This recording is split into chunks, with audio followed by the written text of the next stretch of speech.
Protect your car with 3W Liners all-weather floor mats. Made from durable materials like TPE and rubber, our mats are designed to withstand rain, snow, and mud with deep grooves to trap dirt and liquids. For a custom fit and advanced protection, visit 3W Liners. That's the number 3, WLINERS.com today.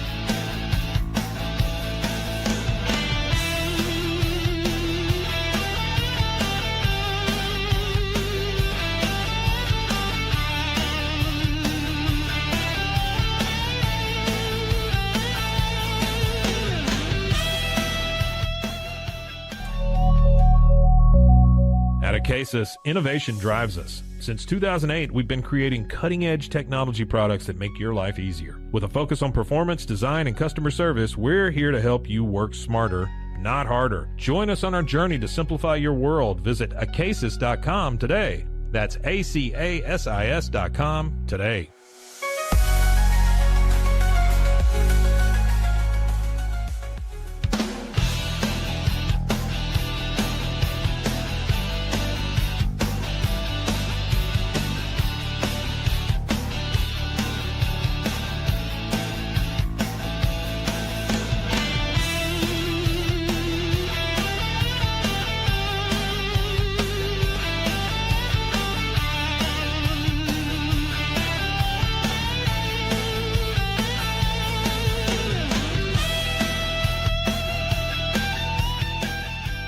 Farmhounds offers natural treats and chews made with quality products that support family farms, regenerative agriculture, and humane farming practices. Give your dog the best with wholesome, organic ingredients that promote health and happiness. Shop now at farmhounds.com.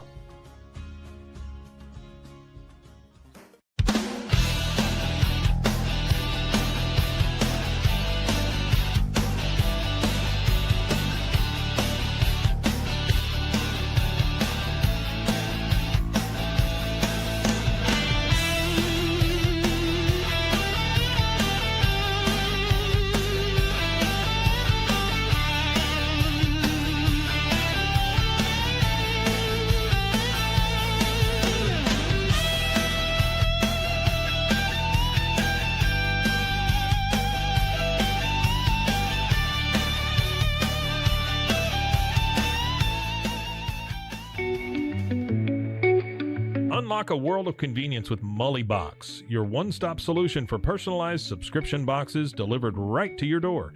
From gourmet snacks to unique finds, each box is tailored to your tastes. Experience the joy of surprises. Subscribe today at mullybox.com. That's MULLYBOX.com.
We are Rogue Media Sports.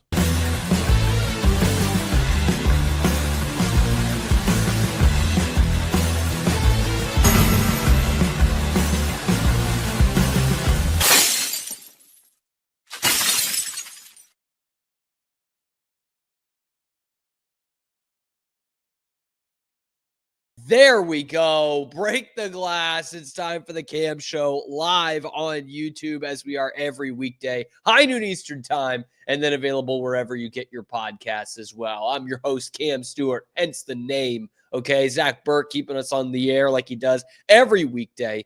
And we're going to talk some hockey today because that's what we do here. All right, we're going to talk Bruins prospects because, yes, the Bruins actually have some prospects. It's actually time to be excited about the future of the Boston Bruins. We're going to do a tier list: who's ready to contribute next year, who's a year or two away, who's 3 or 4 years away, and who we're most excited about. We'll also look at the immediate future. Should the Bruins be one of the teams tanking for Gavin McKenna?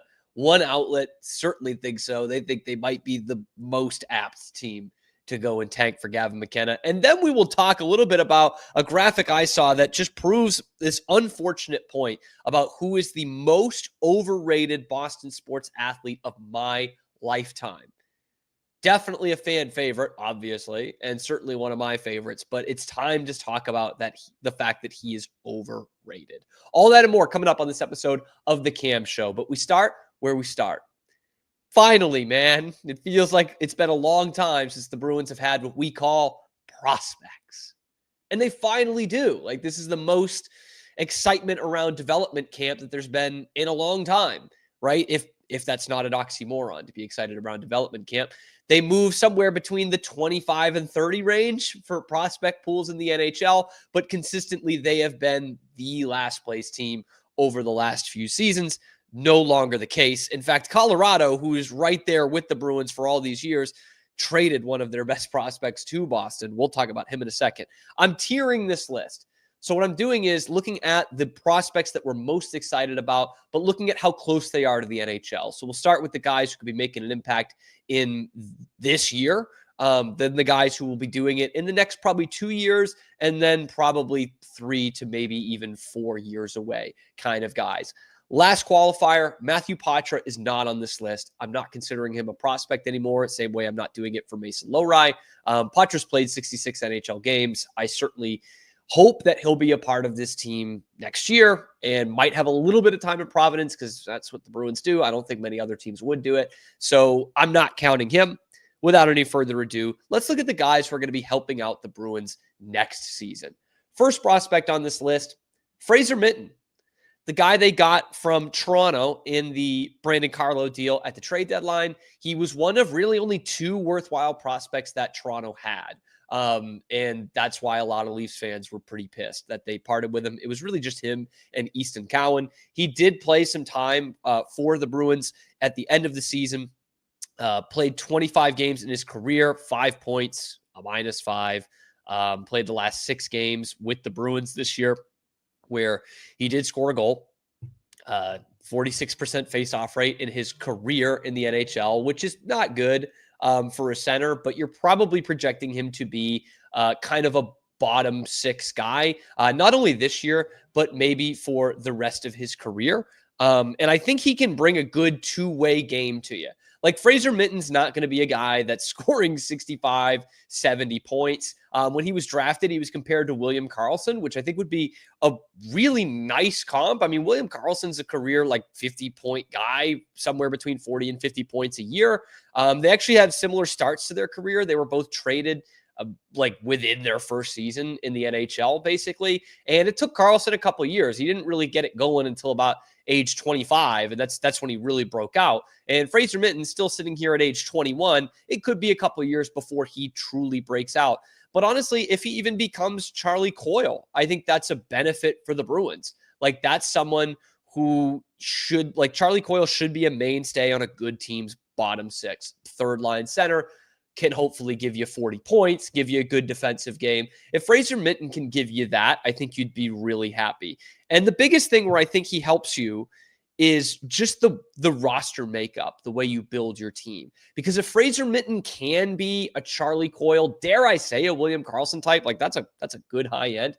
Like, if he can be that and be a full 200-foot, mainly defensive kind of center that plays in your middle to bottom 6, that means you can stop making everybody else into, or try. That means you can stop trying to make all your other centers into Patrice Bergeron.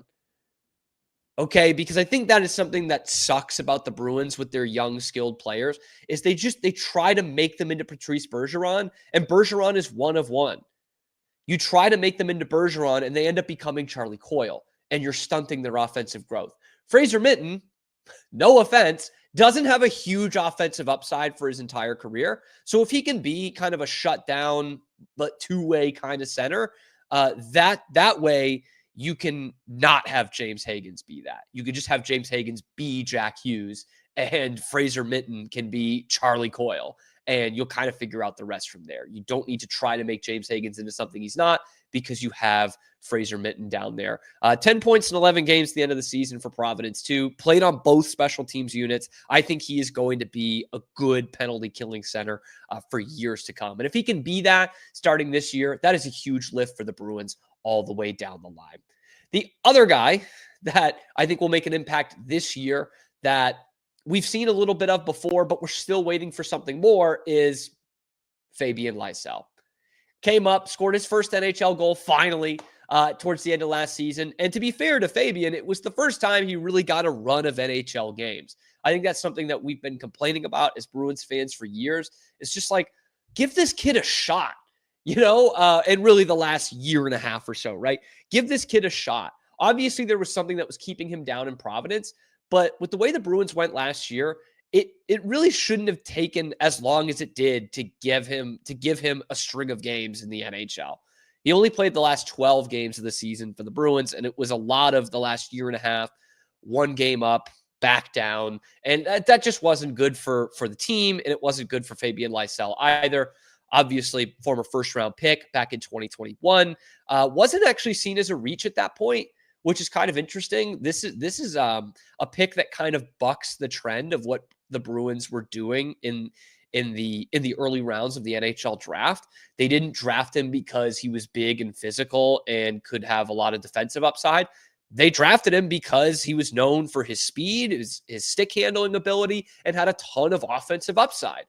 And it just hasn't really worked out so far. He's still 22 years old, okay? There's still some time for Fabian Lysell, but it's kind of now or never this season. Like, he should get a run in where he's playing the whole season for the Bruins. He was seen at the time that he was drafted as a Jake DeBrusk replacement, and he couldn't crack the NHL roster in time for Jake DeBrusk to walk 3 years later. So there's been a ton of criticism around Lysell, mainly because 2 picks behind him, the Dallas Stars picked Wyatt Johnston, and the next round, the Dallas Stars picked Logan Stankoven. So it really doesn't look good for the Bruins and the way that they've been drafting. I did have 3 points to end the season in those 12 games for the big club, and then went back down to Providence, which I thought was actually a good move. Like, for someone who was critical of how much he had played in Providence, getting those 12 games at the end of the season in the NHL and then going down to the AHL for the postseason, I think was a good thing. But he only had 2 assists, -1 in 7 AHL playoff games, and he only had 3 points in 12 games at the end of the NHL season. But I'm reminded of a good point. Someone brought it up on Twitter about Fabian Lysell, is that Brad Marchand played his first 20 games in the NHL at the end of the 2010 season. And that was a Bruins team that was pretty solid. They were fighting for a playoff spot, which they obviously did get, and won the first round against Buffalo. That was a much better Bruins team than the one that Fabian Lysell played on this year. And Brad Marchand only had 1 point in those 20 games, 1 assist. And I think it was in his first game. And then nothing after that until the next season. And he became a Hall of Famer. Not saying Fabian Lysell is going to be a Hall of Famer, but just saying, let's see some more games for this kid at the NHL level. Lysell could absolutely be a top 6 winger for a team that, let's be frank, is going to be pretty bad, and it could bring some offensive upside. And maybe he does become a legit top 6 winger in the future. Fabian Lysell, Fraser Minten, those are the guys that you're going to see on the team next year, making an impact next year, 2025, 2026. Let's go down to that next tier of kind of the next wave, who you're going to see in probably 2 years. You can maybe see one of these guys playing in Providence this season and kind of track his progress. Let's start with what could be a diamond in the rough for the Bruins all of a sudden. Dans Lachmelis out of Latvia, UMass. He was a 4th-round pick in 2022. He's still only 21 years old, played a couple of seasons at the Zoo, and didn't have eye-popping numbers, okay? 15 goals, 47 points, 70 games out there at UMass. He wasn't exactly lighting it up, but he signed his entry-level contract. He went to Providence this year, and at the end of the regular season for the P Bruins, he kind of shocked everybody, okay? Amazingly, he goes down to Providence at the end of the regular season. He plays 6 regular season games and scores 12 points, 3 goals and 9 assists. They stuck him on the wing. He was playing next to Matt Poitras, and they had incredible chemistry, and it kind of took everybody by surprise. And they did it because they didn't want to put a bunch of the pressure on him to be playing center right away and kind of all the responsibilities that comes with being a center for the Bruins in the Bruins system. So they stuck him on the wing, and his hockey IQ really shined, and that's why he just had this sudden burst of scoring, playing alongside an NHL guy, basically, in Matthew Poitras. He's 6 foot. He's only 180 pounds. You see him, and he looks bigger than that. Maybe it's because he was playing in the AHL, but he looks bigger than that. He plays bigger than that. And you certainly have to play pretty physical to play in Hockey East. I mean, you're playing with guys who are 24 years old. Like that's just a prerequisite. Did have a really nice World Junior Championships as well for a surprise Latvia team. 6 points in 7 games, and really got a reputation at that tournament for being like a shutdown center. And played at the World Championships last year for Latvia. Sidney Crosby found him after a game and complimented him on his play. So there is maybe some big time kind of prospectus there from the great Sidney Crosby. But I see him as being, again, kind of like Fraser Minten, a shutdown, penalty kill, defensive first center who can definitely still bring some offensive upside. I expect him to play probably the whole season at Providence, really learn how to play center, and maybe you'll see him up in Boston in the 2026-27 season, or, things could go wrong and you might see him before then. But I think he is someone who really kind of jumped leaps and bounds his last year at UMass, and certainly made a great first impression in his first couple of weeks in Providence. Don's Lochmelis. Remember the name. Next guy we're looking at is a guy you're pretty familiar with, let's be honest. That next guy is James Hagens. So obviously we kind of know the deal with James Hagens. 7th overall pick just last month. Really fell into the Bruins' lap. I still see it as a slam dunk kind of pick. I know some people have pushed back on it just a little bit, but to me, James Hagens, huge upside, absolutely the pick at number 7. People complaining that he only was a point a game player as a 17/18-year-old in Hockey East are stupid. I'm sorry. That's just a stupid take. Like, he's playing against 24, 25-year-olds, and he was playing alongside 2 NHLers that he was deferring to, and he was only a point a game for one of the very best college hockey programs in the country. I'm sorry. I can't take that as like a downside for James Hagens. I fully expect him to go back to BC this year, although he hasn't announced it yet. It would obviously make the most sense. He goes back to BC, becomes a 60, 65-point guy, maybe a Hobey Baker finalist, and becomes the guy at the Heights. You could see James Hagens at the end of the 2025-26 season. After the BC season is over, the Bruins have a couple more games just to ride out the regular season. I think you could absolutely see James Hagens up on that level at that point, but probably a guy whose best hockey or best first impression for the Bruins is coming not this next season, but the season after. Now let's look at the guys who are truly a few years away. Okay. You're not going to see him at the end of this season. You're not even going to see him in Providence this season. They are truly a few years away from making anything happen. And the first guy on this part of the tier is one of my favorite prospects for the Bruins, and that is Will Zellers. The guy who played the USHL this past year as a 19-year-old and lit it up. USHL Player of the Year. He came to Boston from the Charlie Coyle trade, which sent Coyle to Colorado, Zellers and Casey Middlestat and a draft pick to the Bruins. He was one of the only real prospects in Colorado's system, obviously at a very young age. And then they traded him to Boston for a rental that they've already let Charlie Coyle go and sent him out to Columbus. Will Zellers, to me, is one of the most fascinating prospects and mouthwatering prospects in this Bruins system. He's a long way away. Okay, again, played in the USHL as a 19-year-old. He's going to North Dakota this year, one of the best college hockey programs in the country. Decommitted from truly one of the best in Boston University, so he might be a few more years away than he would have been. But this kid is a pure goal scorer. No ifs, ands, or buts. This kid wakes up in the morning, he laces up his skates, and he scores goals. That's all he does.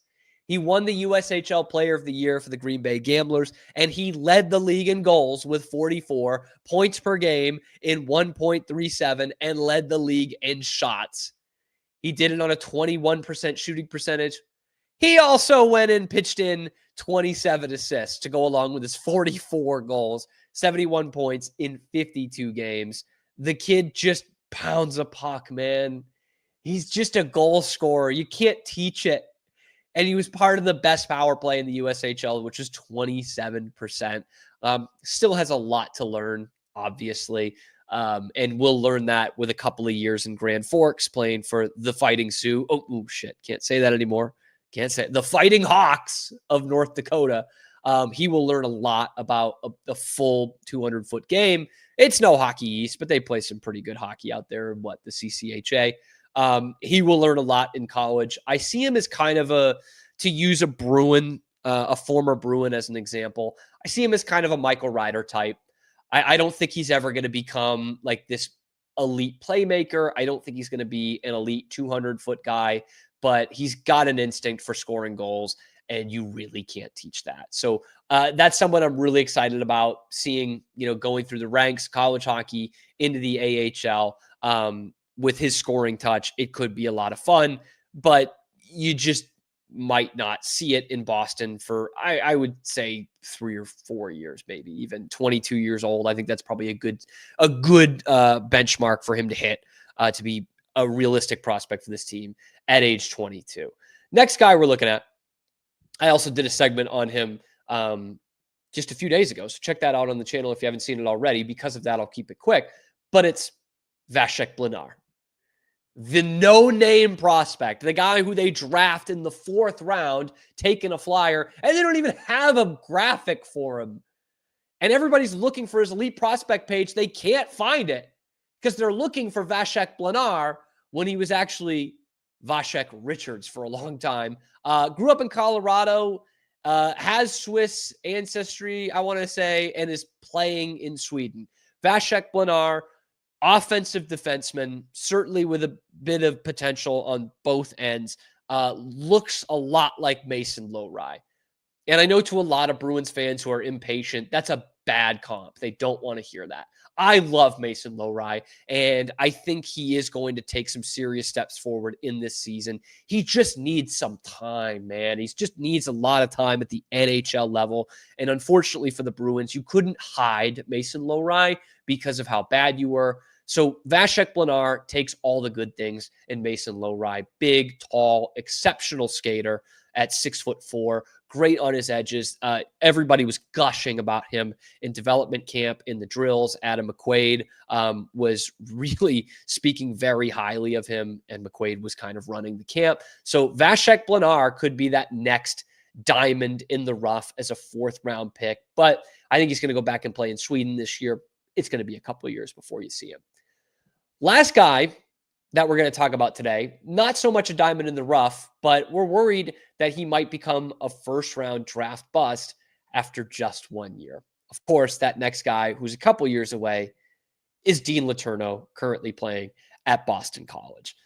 We all know kind of how this went. 1st-round pick last year, 25th overall, kind of coming in the Linus Ullmark deal. There are already people that think Dean Letourneau is a bust after 1 season of college hockey. And I'll admit, it really wasn't good. I don't think he's a bust yet, but it was not a great first impression. He went straight from prep hockey to Hockey East at Boston College, and he has already admitted, the Bruins have already admitted, that probably wasn't the best move. In fact, I think a lot of us at the time were saying that's kind of a crazy move. That doesn't happen. And it showed. He only had 2 points in his year at BC. They were 2 assists. He was a healthy scratch quite a bit. 6'7" is, I think, the reason why the Bruins were so intent on drafting him in the first round. A center, big, tough. Like, it's just classic. All the things that the Fabian Lysell pick was, this one wasn't. It's all the things that Cam Neely and Don Sweeney absolutely love. And I think because of that, a lot of Bruins fans rush to say he's a bust, because when Neely and Sweeney get guys like this, whether it be through free agency or the draft, they tend to be busts. Okay? But Dean Letourneau isn't that yet. I think he's going to get more of a solid role and is going to understand the college hockey game a lot better, and what is really close to a pro game, let's be honest, with the NCAA and Hockey East. He's still getting used to that. I think he's still a good couple of years away, 3, maybe 4 years away, but I'm not ready to list Dean Letourneau as a complete bust just yet. It was just a tough look that the Bruins were so bad this year, and their first round pick was doing nothing at BC. It was just a tough look. I think it was just a tough one for Bruins fans to watch this whole season. So let me know who you're most excited about in this Bruins prospect pool. Let me know down in the comment section below. Who do you think is going to make an impact right away? Get involved in that comment section. Be sure to like the video and subscribe to the channel if you're finally excited about kind of the long-term future of the Bruins. You can catch us live on YouTube every weekday, high noon Eastern time, and then wherever you get your podcasts as well. Check out the other videos on the channel talking Bruins, prospects, the outlook on this year, and everything else going on in Boston sports. I'm your host, Cam Stuart. Zach Burke keeps us on the air 5 days a week. Coming up, we're going to talk about more of the short-term future for the Boston Bruins, why some experts think they are the #1 candidates to just tank for Gavin McKenna. Is that the route the Bruins should go? Let's talk about it next on The Cam Show. We'll be right back after these quick words from our sponsors. This is Rogue Media Network. I don't know, if Bubble wasn't here, I don't know what people would be doing, like making PowerPoints or something. Bubble allows you to make it real and for it to actually work. So I feel like Bubble bridges that gap and being able to give people the opportunity to make their ideas come to life really quickly too. I love that I can sit down and build something the way that I think it should be built and have the control over it. Bubble turns ideas into fully scalable apps. Try Bubble today. Hi, I'm Jo from Face Theory. You're going to want to have a specific goal for your skincare routine. What do you want to achieve? Active ingredients are really strong, and if you're using too many at once, your skin can get overwhelmed. Don't overspend on products. Choose products that have scientific research behind them. At Face Theory, if you're not happy with a product, just say so, just give us a shout and we'll give you your money back, no problem. I know you're gonna love this Kodak That Plus printer. You guys just connect it to your smartphone and then you're gonna use the Kodak Photo Print app. It's going to print you a 4x6 photo. I am just in awe. I love how these turned out. Also, the printer comes with a free cartridge of 10 photo sheets. I can assure you, you are going to love this printer as much as my family has. You guys have to check it out for yourself. Streamline event and appointment booking with Amelia's sleek, modern, and fully customizable booking forms. Tailor the colors, fonts, and design to match your brand and seamlessly integrate with your WordPress website. Whether it's for events or appointments, Amelia makes booking simple, stylish, and perfectly aligned with your business. Enhance your booking experience today at WPAmelia.com. That's WPAMELIA.com. Amelia. And now, back to our show.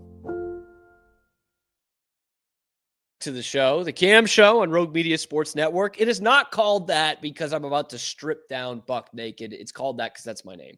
Cam Stuart, Zach Burke keeping us on the air as we do every weekday, high noon Eastern time, live on YouTube, and then and then you can get it. There you go. wherever you get your podcasts as well.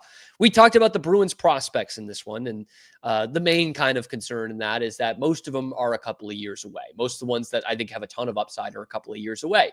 And that kind of leads us to this season. What does this season look like? I'm going to go out on a limb. I'm going to say the Boston Bruins are not Stanley Cup contenders going into this season. In fact, I'd say they have a very small chance, very, very small chance. They need a lot to go right in order to just make the playoffs at all. So in the NHL in 2025, that then begs the question, should the Bruins tank?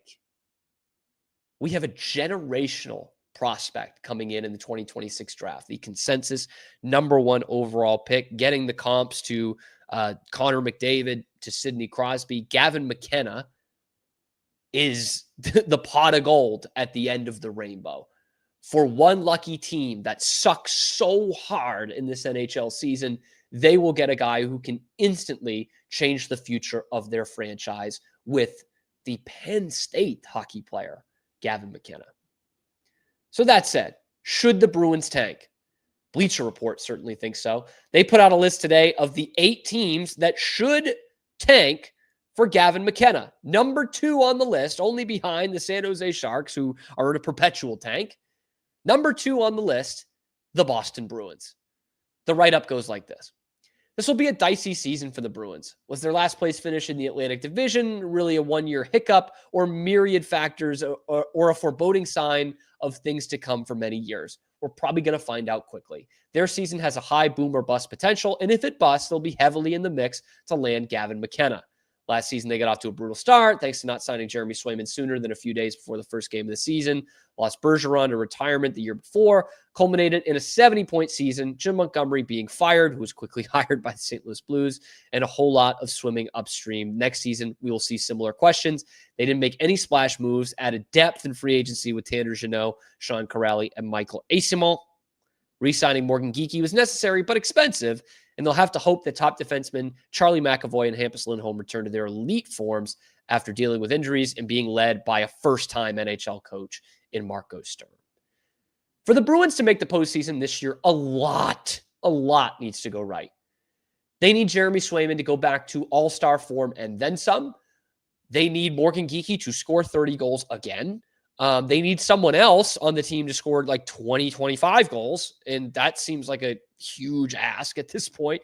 They need Elias Lindholm to be at least a 60-point guy, which he's only done a few times in his career playing next to some elite talent in Calgary, and they'll need their defensemen to come back healthy and be at their best. Hampus Lindholm was not at his best in 23-24, looked better going into the beginning of this season, and they'll need him to go back to where he was in 22-23. They'll need Charlie McAvoy to recover from a weird injury and be better than he was the last season plus. There's a lot that needs to go right for the Bruins to make the postseason. A lot. So should they tank for Gavin McKenna? Yes, they should. We're in a world where if you're not going to make any kind of noise, if you're nowhere near contention, why even risk it? Why not say, let's bring up the kids this year, let's see what they've got, and let's give us a shot at a top 5 pick? That's really what the Bruins should have done earlier last year and could have gotten even higher in the draft than they got at 7. And that's probably what they should do this year. I know Bruins fans don't like to hear it. I don't want to do it either. I don't want to go into a season where they just suck the whole year and you want them to suck. But any chance you have at getting Gavin McKenna, I think, is a much better chance than you have at competing in the Stanley Cup playoffs. I know there are people who will say, well, if they just get in, anything can happen. And I know. But we're talking about not a bunch of questions that need to be answered for the Bruins to be contenders. We're talking about the Bruins need a ton of questions to be answered to even be in the playoff picture, to even have a shot. A lot needs to go right for them to even have a shot at making the postseason in this division in particular. Like, okay, if all goes right, if Elias Lindholm and Hampus Lindholm and Charlie McAvoy and Jeremy Swayman and Casey Middlestat all have bounce back seasons, and David Pastrnak is still a 100-point guy, and Morgan Geekie scores 30 goals again, does that even make you better than Montreal? Does that make you better than Ottawa? It certainly doesn't make you better than Tampa or Florida or Toronto. So how are you sneaking into this thing? Where's the back door that the Bruins get into the postseason this year, and then anything can happen? I know it sucks. I don't like being so negative about it, but let's live in reality here. What is a better chance of happening this year? The Bruins getting Gavin McKenna in the NHL draft, or them making the postseason, winning a postseason series? Let's be honest with ourselves. It's Gavin McKenna. And if you're looking at the teams in this league that have a real shot at him, yeah, the Bruins are in that handful of teams. You know, Bleacher Report says it's a boom or bust season, and I think that's being flattering to the Bruins. I think that flatters them to say that. They're much closer to Seattle, Pittsburgh, San Jose than they are to Toronto, Florida, Tampa. Like much closer. They're definitely in more of a company of like Chicago or Buffalo than they are even a Detroit, who I think is going to make the postseason this year. Or could. I think they could be better than Ottawa. They're closer to Chicago than they are to Columbus. You know, I just don't like, where are the goals coming from for the Bruins? They were not a playoff team last year. Obviously, they weren't even really close. And the number one thing they needed to do was improve their scoring. And instead, they got Tanner Jeannot and Sean Corrali and Michael Eyssimont. They were a bad team last year, and they didn't get better. And after the trade deadline, when they cleaned house, they were bar none one of the worst teams in the NHL. They were horrible. And that's the team that you're rolling out this year. Like, let's be honest, man. I know you get McAvoy and Hampus Lindholm back, but they're both coming off pretty significant injuries. And you don't have Marchand. You don't have Carlo. You don't even have Coyle. You're a bad hockey team. The Bruins are like, on paper, the Bruins are a bottom of the barrel NHL team. Should they tank for Gavin McKenna? Yeah, they should. Without question. They should be in on Gavin McKenna. If it comes to March, mid-March, and they're in the playoff picture, or they're a point out of it, maybe that'll change things. Because I do think there is a benefit to having a young roster that is at least going for it in any sport. Like, you see what it did to the mentality of the Philadelphia 76ers after tanking for so long. They finally did get some talent, but then those guys don't know how to win. They don't know how to compete because they've never been told to at the professional level. So if that's the case, then maybe I'll change my tune on it and say, yeah, screw McKenna. Let's try to make the playoffs this year, get a couple of games under these guys' belt, and maybe they'll become like Washington, who was one of the worst playoff teams I've ever seen 2 years ago. And then last year, they were excellent the whole season. They're the best team in the Eastern Conference.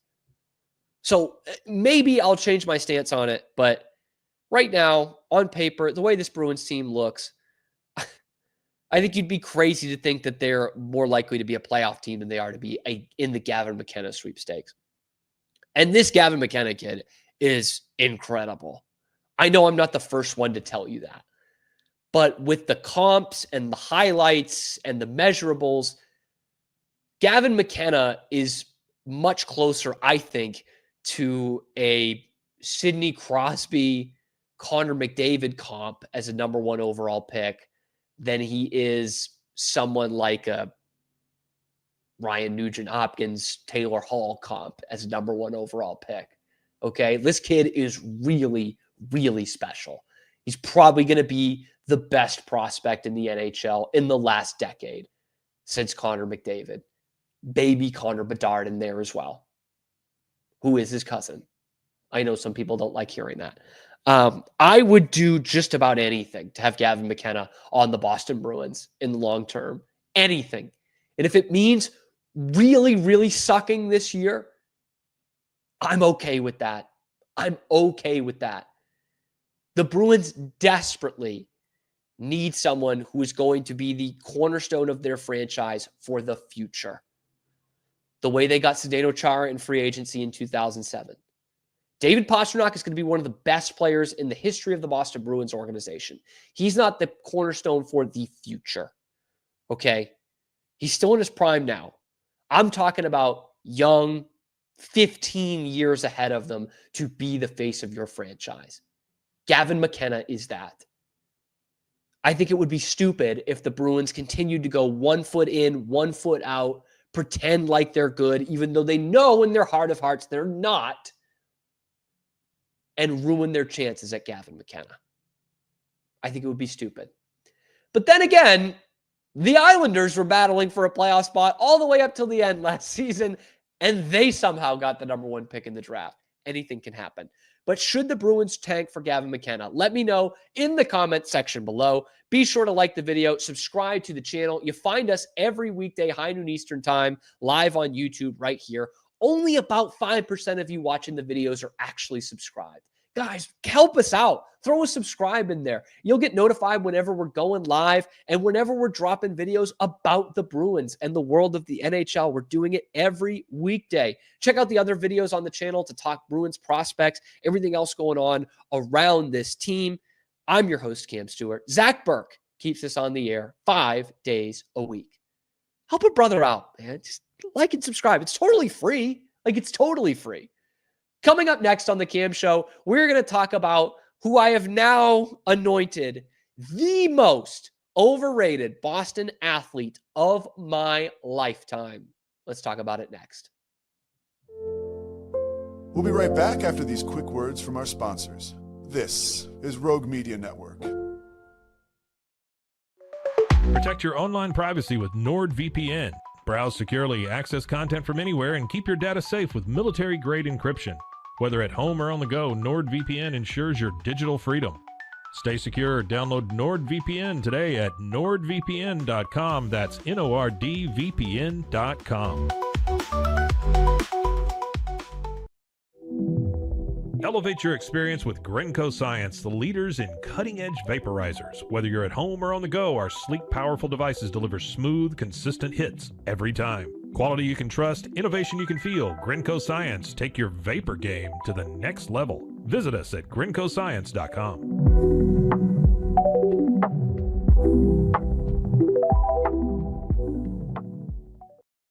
It all began with a simple idea, cutting handles off old ski sticks to create better pull-up bars. This sparked the creation of the revolutionary Engels 90 handles. After testing over 70 prototypes with 300 athletes, our patented handles were launched in 2018. We continue to push the boundaries of strength training. Join us in making your training more natural and effective. Visit Engels90.com to learn more and revolutionize your workout. Dive into adventure with scuba.com, your ultimate destination for top-tier scuba and snorkeling gear. With over 20 years of experience, our expert staff, who've dived everywhere from the Galapagos to the Maldives, provides personalized advice to help you find the perfect gear for any underwater journey. Shop leading brands like GoPro, Aqualung, and Scuba Pro. Whether you're a beginner or a pro, trust scuba.com for the best in diving equipment and expert guidance. Explore now at scuba.com. That's SCUBA.com. Scuba.com. And now, back to our show. Welcome back to our show. It's the Cam Show on Rogue Media Sports Network. I'm your host, Cam Stuart, Zach Burke, keeping us on the air. We talked a lot of Bruins so far, top Bruins prospects, who we're looking at, when we want them. We've also taken a look at the fact that maybe they should tank this year. Maybe they should just tank for McKenna. Maybe that's just the way to go. Now let's take a look at the Red Sox, shall we? Fox Sports put out their all-time Red Sox team on Twitter, and it has confirmed a really sad fact for me to bring up, but I have to confirm it as fact. The most overrated Boston athlete of the 21st century is officially Dustin Pedroia. And this breaks my heart because when I was growing up as a Red Sox fan, in the best time ever to grow up as a Red Sox fan, I loved Dustin Pedroia. How could you not? I still do. I love him as a player. Like he was the guy that everybody wanted to be. Okay. He was gritty. He was good. You know, he valued singles and doubles. He wasn't just a TTO guy. He was a good defender. He was always getting his uniform dirty, hustle, captain-like player. How could you not love Dustin Pedroia?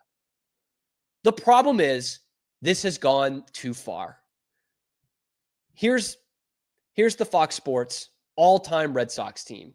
And sitting there at second base is Dustin Pedroia. Guys, I'm sorry. I hate to be that guy who is going to bring up somebody that none of us watch play live.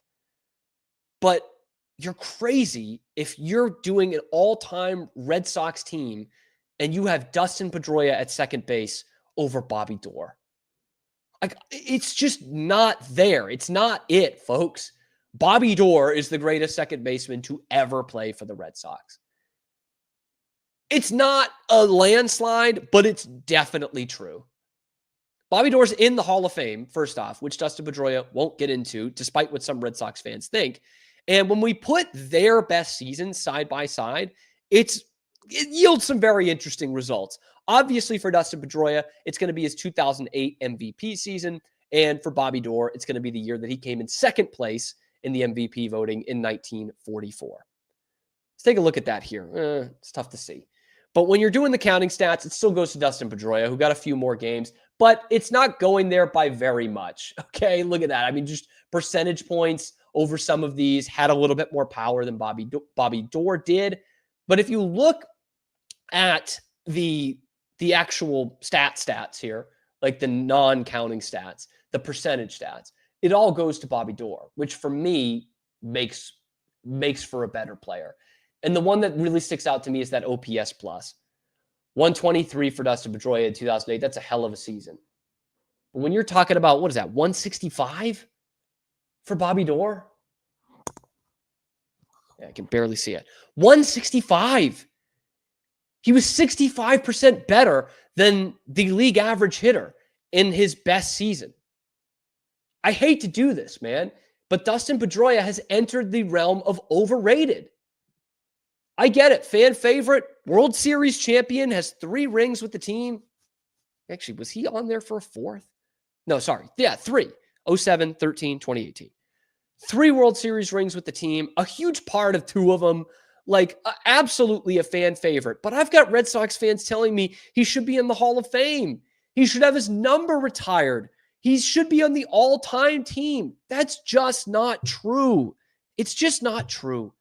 And part of it is really unfortunate. Dustin Pedroia is probably not a Hall of Fame candidate because he had so many injuries and it really shortened his career. And it took a lot of games out of his prime. Like, that's probably what did it. But when we're talking about Hall of Fame or all-time teams, we do need to take that into account, that he didn't play enough, that he had too much of his prime taken away. Bobby Doerr did have some of his prime taken away because he was serving in the war. Like, it's different, but like it's really not that much of a comparison.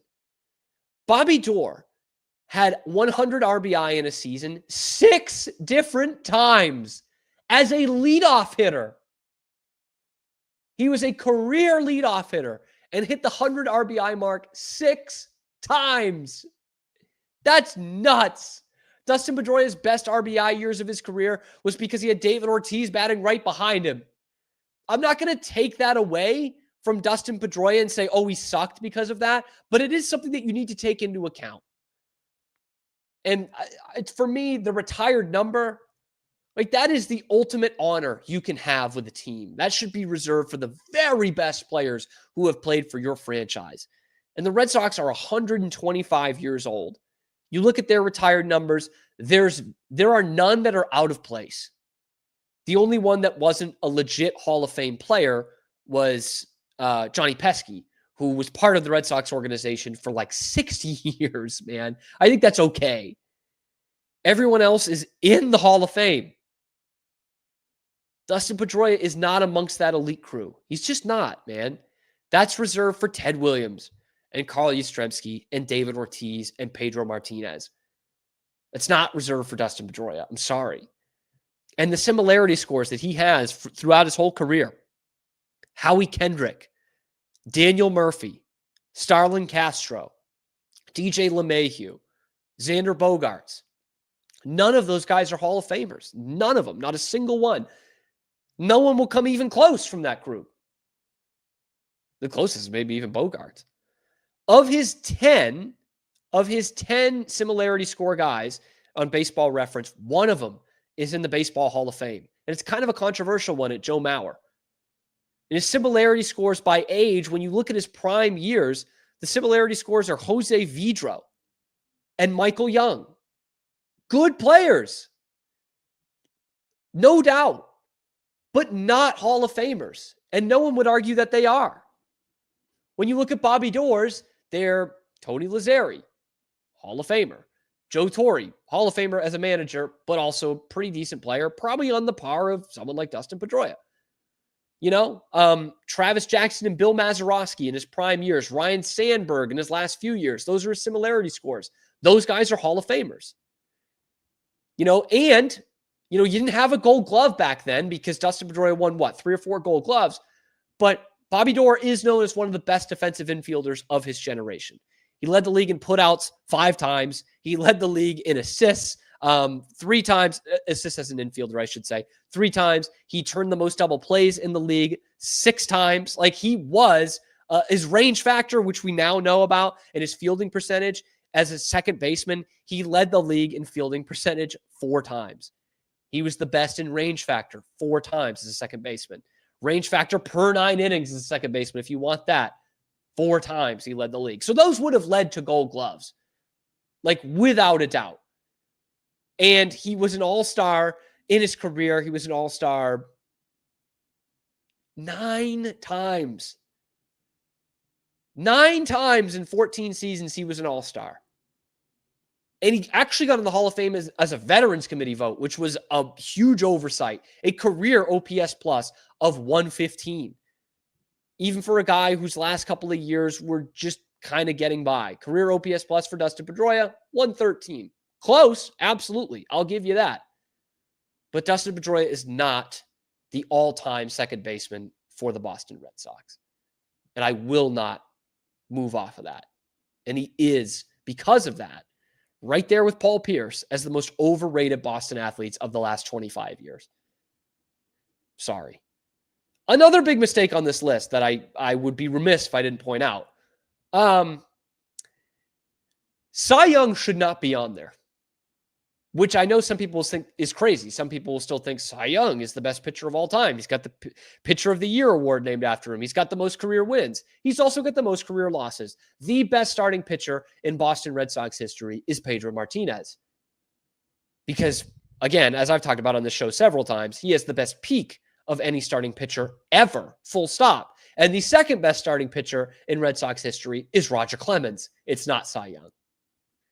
It's just not. The rest, I think, is pretty on board. I'm okay with actually having Mookie Betts over Dwight Evans. I'm okay with that, even though Dewey was a really good player for a long, long time. Jim Rice could also put up a case against Mookie Betts, but I think Mookie's a better player. First base, I'm glad they got this. This is why I'm so bent out of shape on them not having Bobby Doerr, because they did go 90 years in the past to get the best first baseman in Red Sox history, and that is Jimmy Fox. Maybe the most underrated player in Red Sox history because the teams he played for really sucked, and it was 90 years ago. But this dude was averaging like 120 RBI a year. He was a machine. He was one of the best power hitters in all of baseball in a time that still had Lou Gehrig and Babe Ruth. Like, he was literally kind of the next guy. It was like, I mean, this is Gehrig's prime year, so it's like Gehrig, Fox, Mel Ott. Like, he's right up there with some of the best power hitters ever. So I'm glad they got that. But Dustin Pedroia, no way, no how. I'm sorry, man. It pains me. I don't want to be the guy that says Dustin Pedroia is overrated, but I got to speak the truth here. He's a very good player who had his career cut short, both like in his prime and towards the end of his career. It should have been more than it was, but that's not his fault. Okay, it is a bit of a sympathetic story. I think if he did have a healthy career, he would make a real legit Hall of Fame case. But he didn't, and he doesn't. And I think it's okay for Red Sox fans to admit that. Because again, we're in this fan culture where if you're not the greatest, then you're trash. It's like social media construct. Like, oh, this dude's garbage because he hasn't won 5 championships, or he's not the best player in his position in the league. Like, Dustin Pedroia was one of the best second basemen in baseball throughout his prime years, if not the best. But he's not a Hall of Famer. He's not a guy who should have his number retired with the Red Sox. And he shouldn't be the second baseman on their all-time team. Let me know what you think in the comments section below. This could get controversial. Have at it, man. Tear it apart if you don't agree. Let me know in the comments section below. Be sure to like and subscribe if you agree with some of the other parts of the Red Sox all-century, all-time team.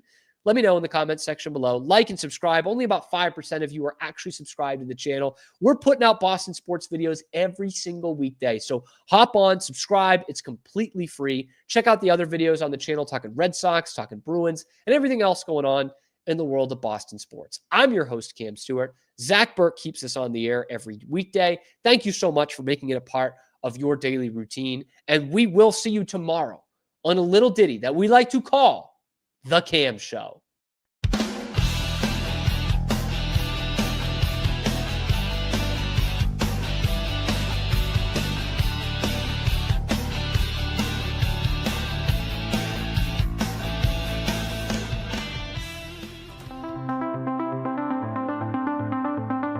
Transform your workspace with Hanomi Ergonomics. From adjustable chairs to standing desks, we provide solutions for comfort and productivity, whether at home or in the office. Improve your posture, reduce strain, and work smarter. Visit us at hanomi.co today. That's HINOMI.co today.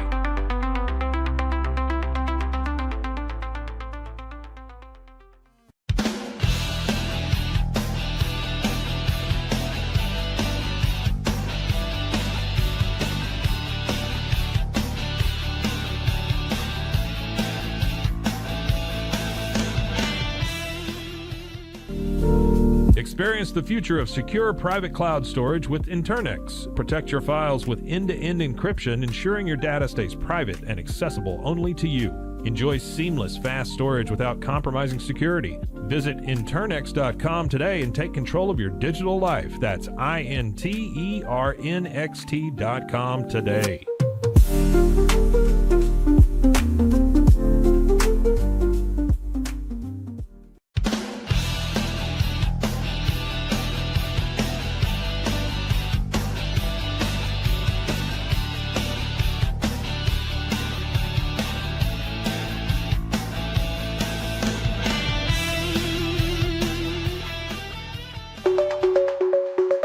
Protect your online privacy with NordVPN.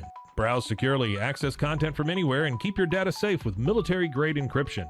Whether at home or on the go, NordVPN ensures your digital freedom. Stay secure. Download NordVPN today at nordvpn.com. That's NORDVPN.com.